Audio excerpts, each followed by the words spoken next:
How do I set up topics for my list? Topics provide a way to run an email list where several subtopics are being discussed. Subscribers can then choose the topics that they're interested in and only receive email messages related to those topics.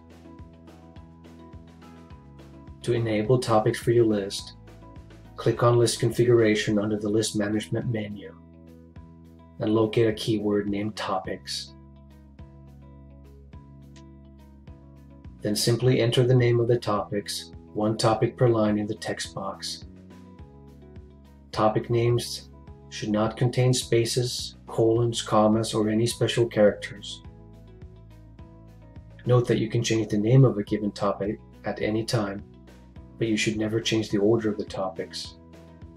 If you want to remove a topic, you can replace it with a comma.